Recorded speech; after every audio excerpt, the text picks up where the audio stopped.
Bonjour à tous et bienvenue sur la diffusion directe de la cérémonie d'investiture de Tsai Ing-wen en compagnie du service français de Radio Taïwan International.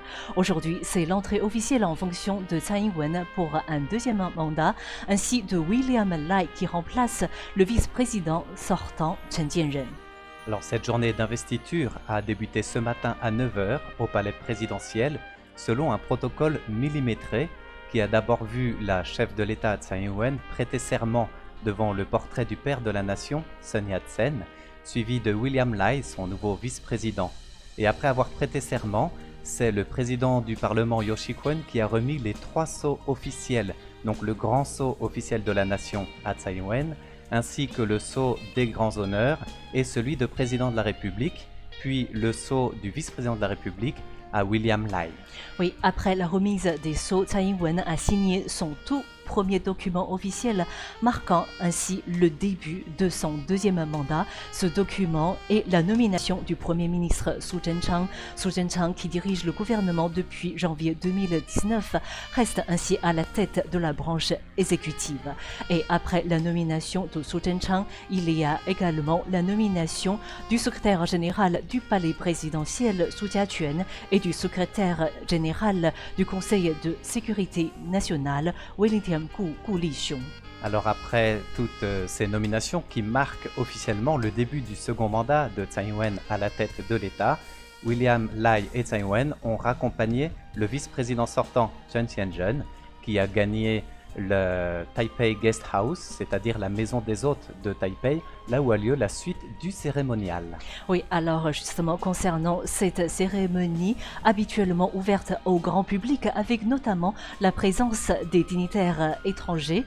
Cette année, en raison de la pandémie de Covid-19, l'organisation a dû s'adapter aux règles sanitaires de protection, c'est-à-dire la distanciation sociale s'impose et pas plus de 200 personnes sont invitées à la Taipei Guest House, la maison des hôtes de Taipei. Alors parmi les personnes invitées, il y a bien sûr les prédécesseurs de Tsai Ing-wen, donc les 3 anciens présidents de la République, qui ne sont pas là d'ailleurs pour des raisons diverses pour les 3 anciens vice-présidents.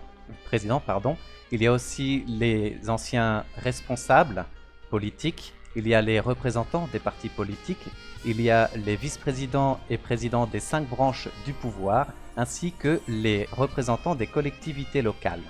Donc Oui. si les présidents, anciens présidents, ne sont pas là, par contre la plupart des représentants des collectivités locales ont répondu présent.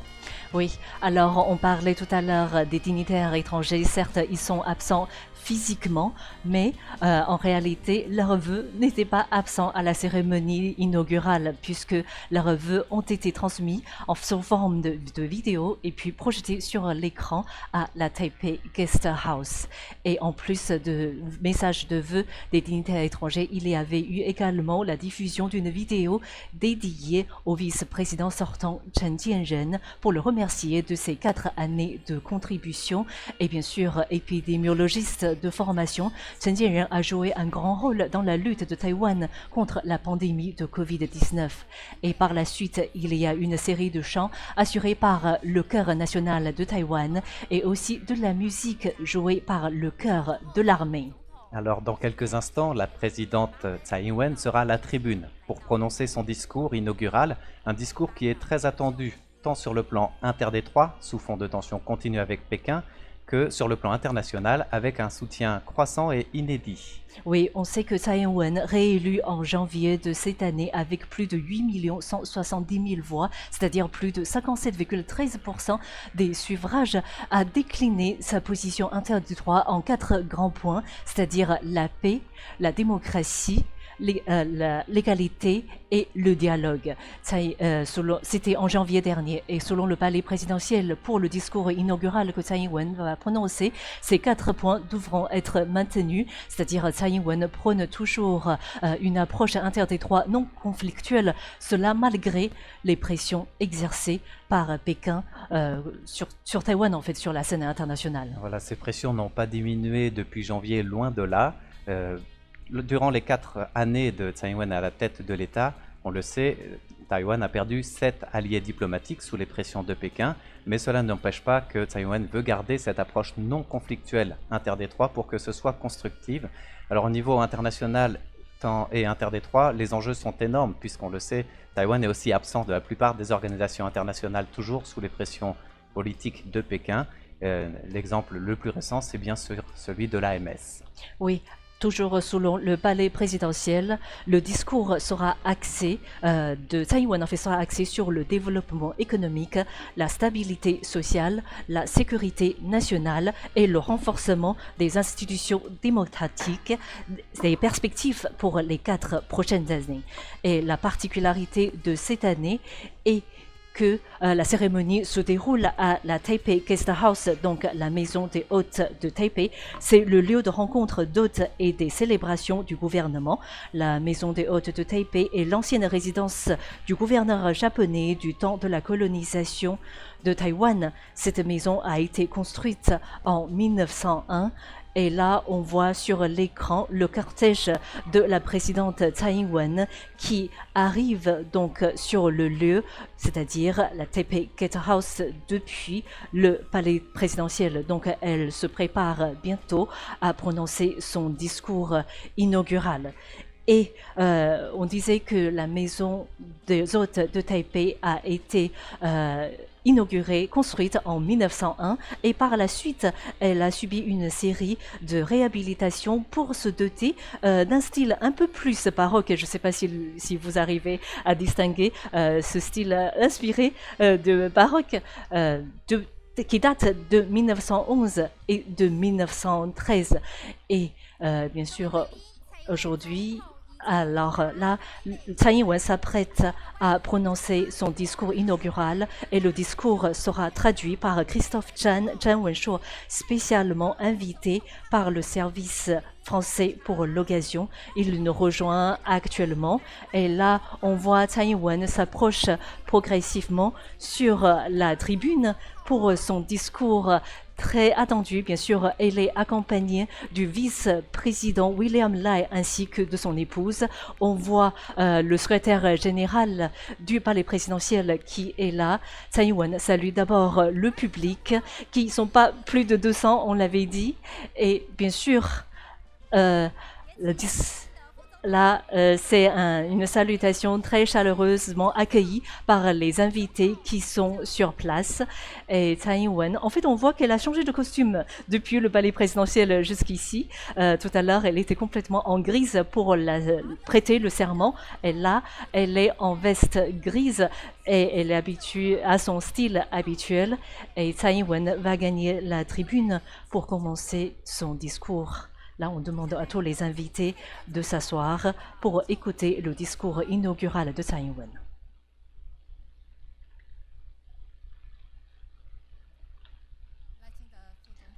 Monsieur le vice-président William Tsai, chers invités, chers compatriotes devant la télévision, chers amis qui nous suivent sur Internet, bonjour à tous.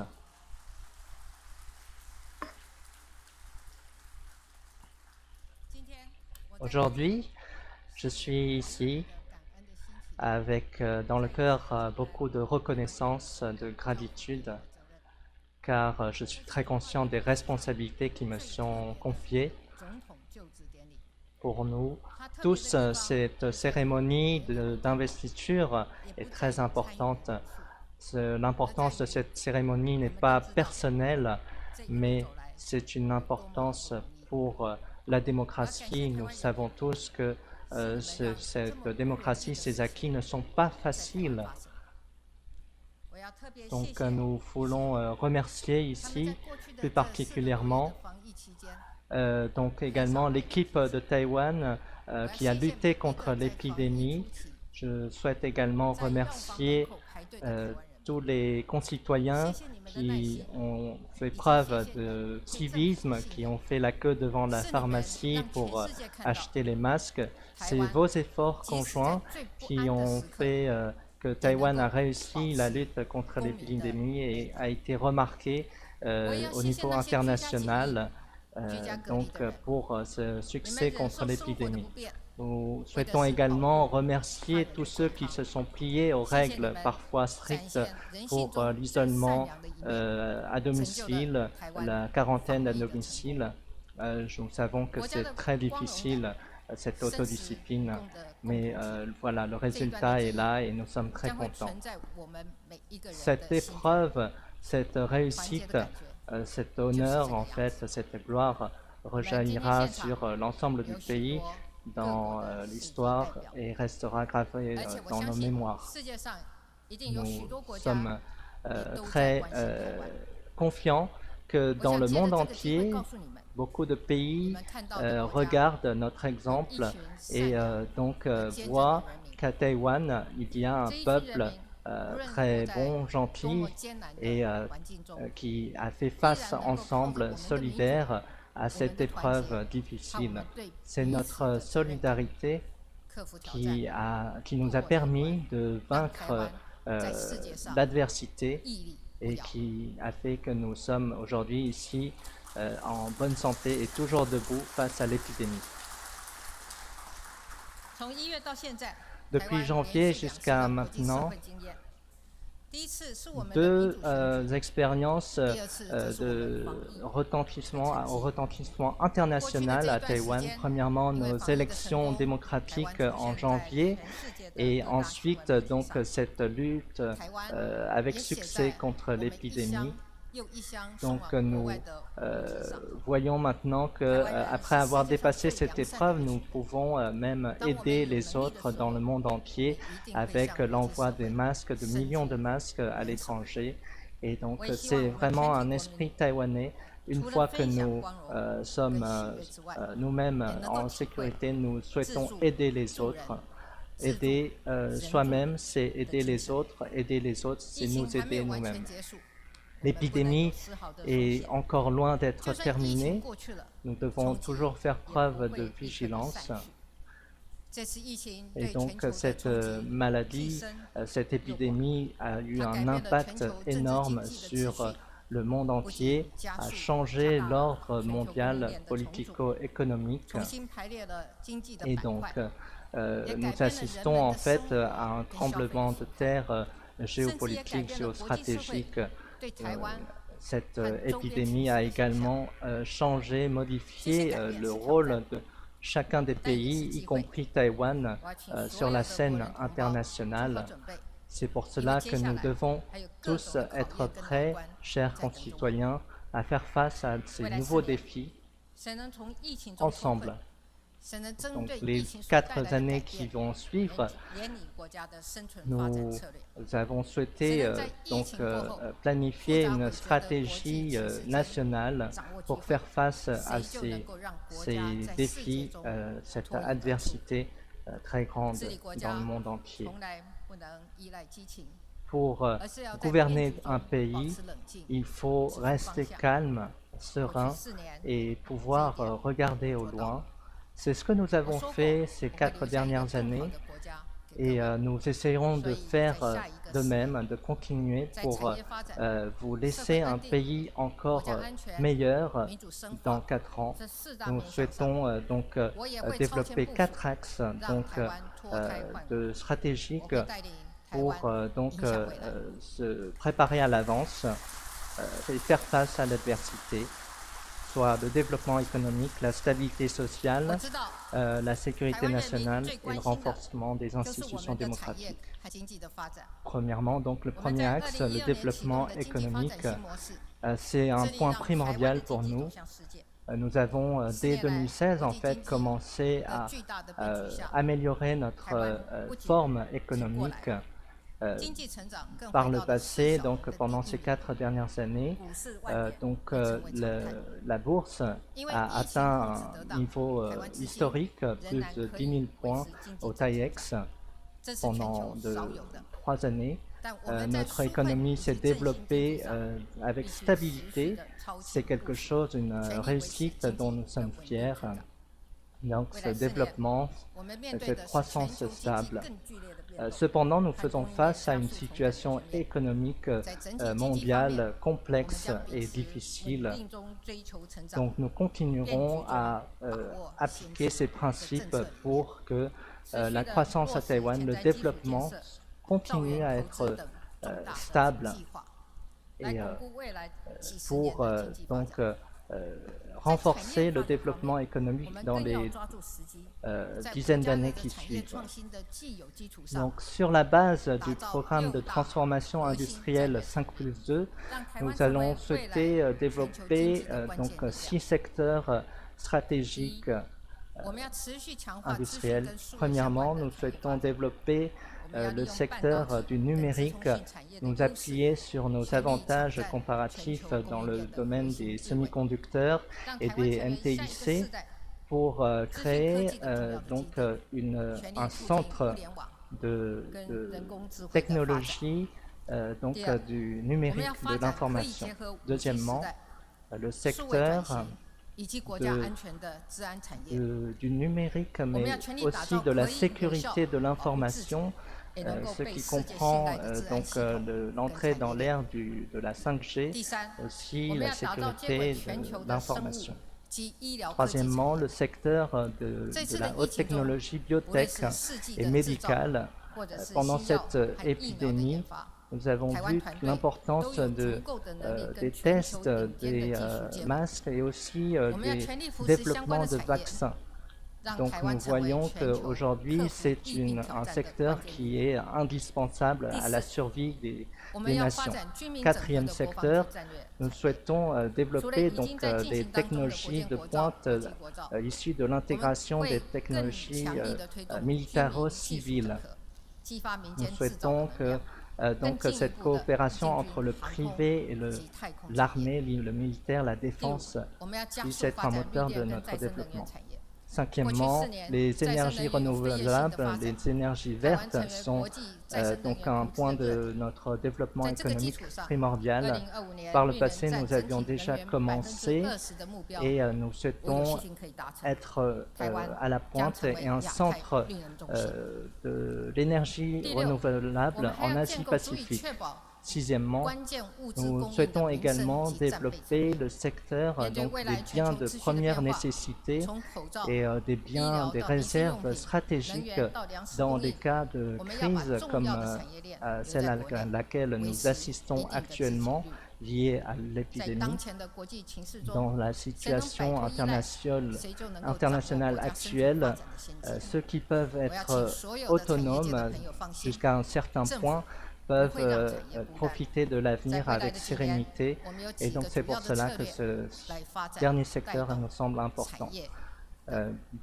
Plus généralement, l'économie sera développée avec stabilité, avec pour moteur du développement les besoins intérieurs, le marché intérieur, que ce soit les besoins en sécurité, en santé.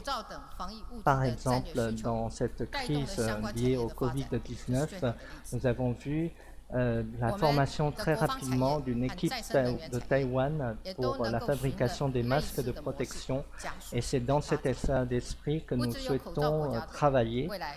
Mais pas seulement pour les masques, nous souhaitons également développer des équipes nationales d'entreprises privées dans tous les secteurs nécessaires de pointe pour protéger notre capacité industrielle et satisfaire nos besoins intérieurs.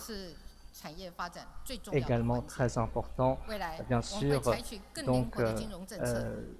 la réforme de notre système financier qui est à la source, le moteur aussi de notre développement, car un soutien financier stable permettra à nos entreprises de se développer comme elles le veulent.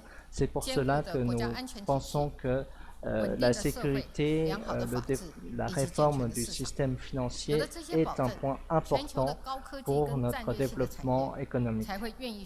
Et c'est avec cet environnement sûr et stable que nous souhaitons attirer les capitaux, les investisseurs et les talents du monde entier à Taïwan.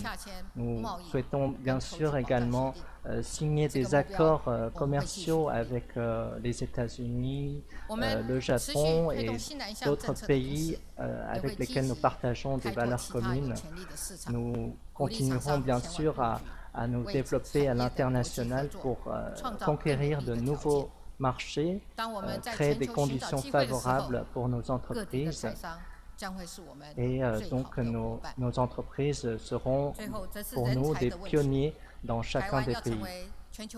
Enfin, pour que toute cette stratégie soit réalisable, il nous faut bien sûr des ressources humaines. Donc les talents humains sont vraiment, donc le capital humain sont vraiment au cœur de cette stratégie et il nous faut donc essayer d'attirer des talents, des cerveaux du monde entier et nous souhaitons donc mettre au niveau international tous les standards, nos standards économiques pour que nos entreprises puissent être très compétitives au niveau international.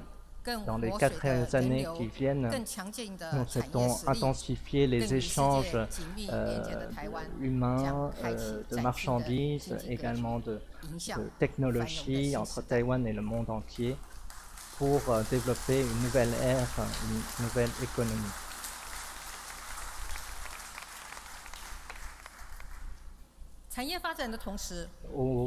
Parallèlement au développement de l'économie, nous n'oublions pas la stabilité sociale, car c'est une attente de la part des citoyens, des compatriotes. Nous souhaitons bien sûr alléger les charges pour nos concitoyens.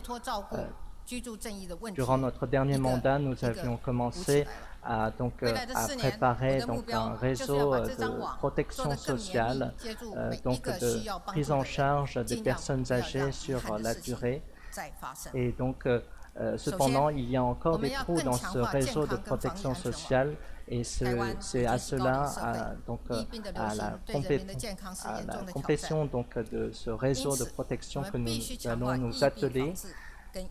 Donc, premièrement, bien sûr, le réseau de santé et de lutte contre l'épidémie est primordial, surtout en cette époque, pour que nos concitoyens soient en bonne santé et soient bien pris en charge en cas de besoin. Ensuite, nous souhaitons également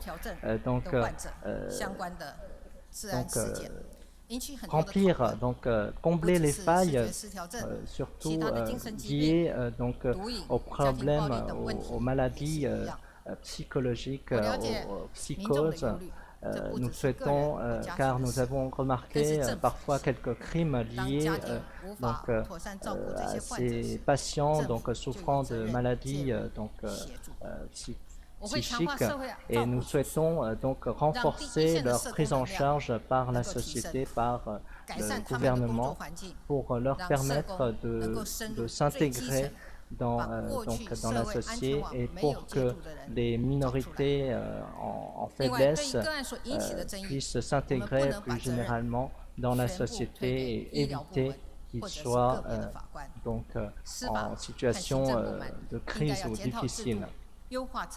Parallèlement à cette réforme, la réforme de la justice, du système judiciaire est également au centre de nos préoccupations. Un autre axe, bien sûr, le troisième axe, la sécurité nationale. Bien évidemment, ceci est un ressort de la fonction présidentielle et nous souhaitons à l'avenir continuer à participer, à contribuer à un niveau plus élevé au niveau de la scène internationale. Également, il est important pour nous de réformer, de renforcer notre défense nationale, par exemple en appliquant des principes pour développer notre capacité asymétrique, pour pouvoir nous défendre dans ces nouvelles formes de conflits modernes telles que la guerre de l'information ou la guerre cognitive. Deuxième chose, au niveau de la défense nationale, il est important de réformer notre système de réservistes, de mobilisation des réservistes. Il est important de mettre à niveau leur équipement, mais également de renforcer leur capacité de coopération, de collaboration inter-armes et inter-départements. Troisièmement, nous souhaitons également améliorer la gestion, le système de gestion des troupes, car nos soldats sont maintenant des jeunes qui sont issus d'une société démocratique qui ont dès le départ sont nés avec des valeurs démocratiques, et donc il faut, lorsqu'ils font leur service, qu'ils puissent atteindre un équilibre entre le respect de l'individu et les droits des personnes avec le respect de la discipline militaire qui forme la capacité militaire. Donc nous souhaitons atteindre cet équilibre en permettant, en créant des voies de recours pour nos soldats dans le cas où des abus ou des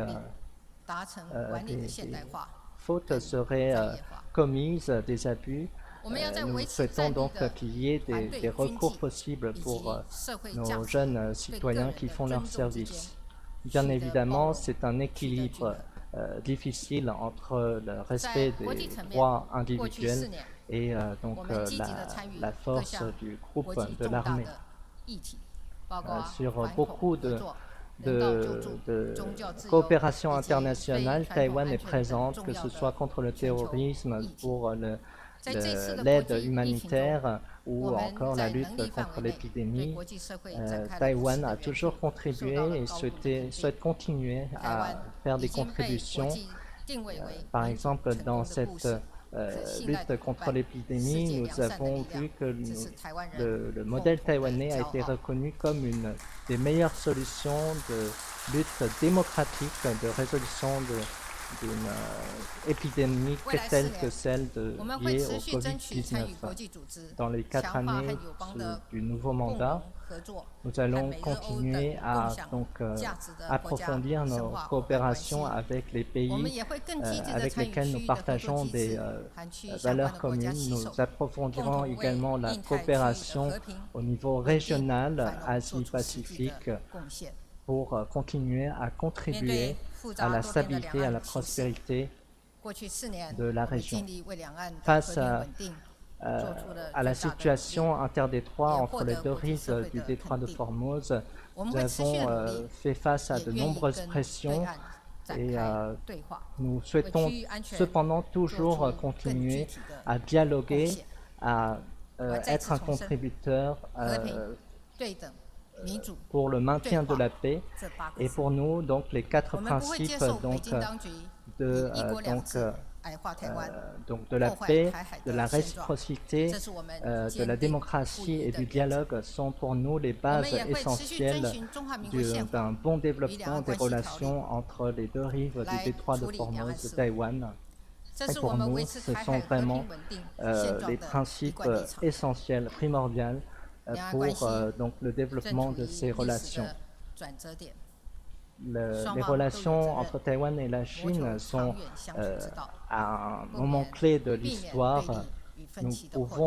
Nous avons la responsabilité de continuer à avancer et de résoudre les conflits pour avancer avec une approche non conflictuelle. Donc nous espérons que les deux rives nous contribuerons ensemble au maintien de la paix et au développement de la prospérité dans la région, ensemble avec les autorités de Pékin. Pendant le nouveau mandat, nous allons également approfondir, renforcer les institutions démocratiques à Taïwan. Nous avons prévu de créer une commission de réforme constitutionnelle, et donc sur cette plateforme, des échanges seront effectués pour discuter, que ce soit de la réforme du gouvernement ou des droits des citoyens, afin que notre constitution reste à jour et en accord avec les valeurs de la société taïwanaise. La réforme du système judiciaire, de la justice est également un point sur lequel, pour nous, primordial. C'est une attente forte de nos concitoyens et nous souhaitons continuer, y compris en améliorant la participation des citoyens au fonctionnement de la justice. Donc, dans les 4 années qui suivent, nous allons implémenter cela, permettre aux citoyens d'entrer dans les tribunaux en tant que participants, en tant que partie prenante et sans doute juge. Toutes les institutions administratives démocratiques doivent aussi être réformées. Nous allons continuer à recenser les besoins, les institutions qui doivent être réformées au sein de l'administration pour améliorer l'efficacité administrative de notre pays. Au sein du Yuan de contrôle, nous allons former en août donc, une commission nationale sur les droits de l'homme qui sera le point de mire donc, de la réforme du Yuan de contrôle. Également, avec l'arrivée de la nouvelle équipe au Yuan d'examen, nous souhaitons qu'il nous propose un plan de réforme pour pouvoir à l'avenir former et sélectionner les fonctionnaires pour un gouvernement moderne. Chers concitoyens, durant les 70 dernières années, la République de Chine, Taïwan, nous avons ensemble traversé beaucoup d'adversités, beaucoup de difficultés ensemble. Nous avons parfois dû subir l'isolement international, mais face à toutes ces adversités, les valeurs démocratiques ont toujours été au cœur de nos préoccupations et donc nous formons réellement une communauté de destin. Aujourd'hui, nous avons avec nous, devant nous, beaucoup de personnes qui ont contribué à la lutte de l'épidémie. Nous allons leur dire un grand merci en leur demandant de se lever. Vraiment, merci, un grand merci à ces personnes qui ont contribué à la lutte par leur entreprise, également l'équipe gouvernementale menée par le ministre de la Santé, M. Chen, et bien sûr l'équipe nationale qui a réussi à fabriquer des masques en nombre suffisant, vraiment sous la direction du chef de l'exécutif, M. Premier ministre Su. Bien sûr, nous remercions tous les pharmaciens, tous les infirmiers et tous les médecins en première ligne qui nous ont vraiment aidés au cours de cette crise sérieuse. Ici, nous ne pouvons pas tous les nommer, mais sachez que dans notre cœur, notre gratitude est énorme. Et nous souhaitons donc faire preuve de cet état d'esprit, en fait, face à chaque adversité. C'est avec solidarité que nous triompherons. Il y a beaucoup de héros sans nom. Tous les Taïwanais, tous les concitoyens dans cette crise sont vraiment des héros et nous sommes tous très honorés de pouvoir servir un tel pays, Taïwan. En tant que présidente, c'est vraiment un honneur et j'ai beaucoup de responsabilités sur les épaules, mais je resterai ferme, je resterai solide pour vous. À l'avenir, il y aura bien sûr d'autres crises à venir, d'autres défis, mais nous sommes un peuple qui a toujours survécu face au vent, aux tempêtes. Nous sommes une communauté de 24 millions de personnes Nous avons fait face par le passé et nous continuerons à faire face à l'avenir. Donc, je souhaite ardemment que tous les concitoyens, tous nos compatriotes taïwanais, vous vous souvenez de cette période de 3-4 mois pendant notre histoire, pendant laquelle nous avons été soudés, unis pour vaincre l'adversité.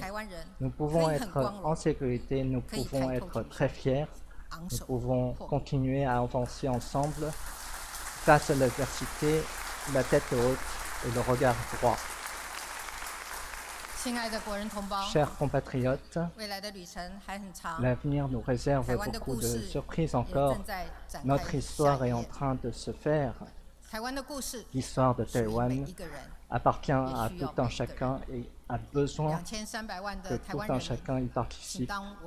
Donc, j'appelle tous nos concitoyens taïwanais à être nos compagnons, à être nos guides pour que notre courage, notre détermination forge ensemble un meilleur pays. Merci à tous. Merci beaucoup. C'était Tsai Ing-wen qui vient de prononcer son discours inaugural pour le deuxième mandat. Merci à Christophe Chan d'avoir assuré la traduction simultanée de ce discours. Après ce discours inaugural, le public remercie la présidente et le vice-président, donc Tsai Ing-wen et William Lai. Et après ce discours inaugural, qui était axé sur la sécurité nationale, le développement économique, la stabilité sociale et la démocratie, la suite de la cérémonie va continuer. C'est-à-dire, c'est l'heure est venue pour que les dignitaires étrangers saluent la présidente de la République. Alors, concernant les festivités traditionnelles du 20 mai, le palais présidentiel a choisi d'annuler le banquet cette année en raison justement des mesures sanitaires liées à la crise sanitaire, donc du Covid-19. Mais le palais présidentiel a choisi, en échange ou en remplacement de ce banquet national, d'offrir une sorte de panier de produits locaux à tous les invités présents. Alors, il y a 4 ans, Tsai Ing-wen, la toute première femme présidente de la République, avait entamé son mandat avec un soutien populaire relativement élevé.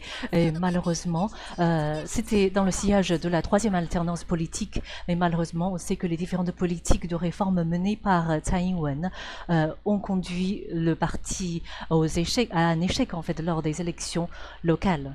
Mais elle s'est redressée en fait plutôt bien. Oui, surtout cette année, puisque si vous regardez selon un sondage mené par le bureau de réflexion Taiwan Brain Trust en début de ce mois de mai, la cote de popularité de la présidente Tsai Ing-wen atteint un niveau historique avec pas moins de 74,5% de satisfaction de la part des Taïwanais interrogés. Elle est portée bien sûr par une position ferme vis-à-vis de Pékin, ferme mais en même temps diplomate entre guillemets, et par la gestion saluée à l'échelle internationale, mais aussi nationale bien sûr, de la crise sanitaire. Et le Premier ministre Su Tseng-chang, qui est nommé pour ce deuxième mandat aussi du coup, donc il reste à son poste, et bien lui, il jouit d'une confiance aussi tout à fait honorable, puisqu'il a une cote de popularité de 68,9%, toujours selon ce sondage du bureau de réflexion Taiwan Brain Trust. Oui, il sera également intéressant de suivre les futures interventions du vice-président de la République William Lai, qui a un penchant indépendantiste beaucoup plus prononcé que Tsai Ing-wen. Et il a d'ailleurs jamais caché son penchant, même lorsqu'il était Premier ministre de Taïwan. Voilà, alors on vous remercie toutes et tous d'avoir suivi notre diffusion en direct de cette partie de la cérémonie d'investiture de Tsai Ing-wen à la présidence et William Lai à la vice-présidence. C'était une diffusion en direct proposée par le service français de Radio Taïwan International. Et on vous invite à nous retrouver aussi et retrouver toute l'actualité de cette grosse journée taïwanaise sur notre site internet fr.rti.org.tw. N'hésitez pas non plus à laisser vos commentaires ou poser vos questions directement sur notre page Facebook. Encore une fois, merci de nous avoir suivis. C'était Meguan et François-Xavier Boulet pour Radio Taïwan International.